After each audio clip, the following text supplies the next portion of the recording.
खोलिला मंडी धान बिक्री को अपेक्षा करिसेंती चाषी।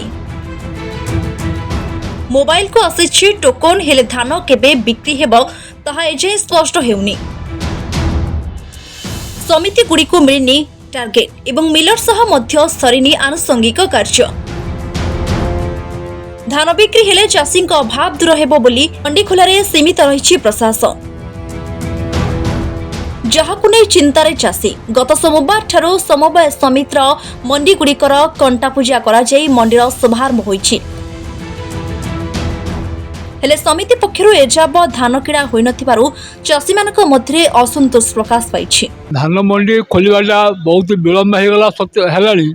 आम चारि तरफ सेवा संवाद समिति आज आम मंडी ओपनिंग करूँ, किंतु सार बर्तमान सुधा धान टोकन लोकंर विशेष भाव में आसी नहीं। सबू 10-15 जनकर आसी एवं ये केबे ए धान किना जीव मिलर केबे ठीक आसबे केमती चाषी मान सहित आलोचना करेंगे कि प्रकार भाव में धान किना जीव आम से अपेक्षा चाषी मैंने ये अपेक्षा कर बसुँच।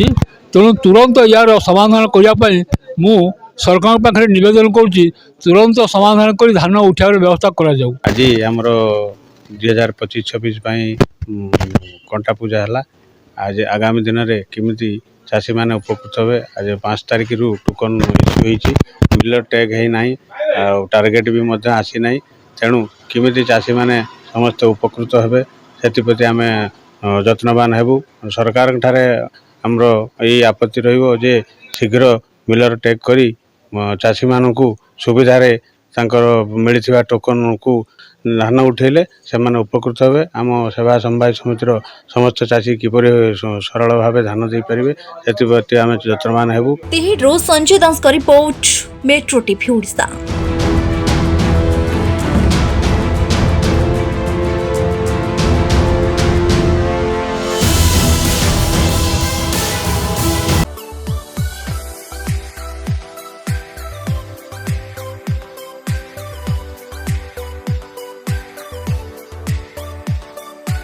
हॉलमार्क ऑर्नामेंट्स स्वप्नरू सत जाए।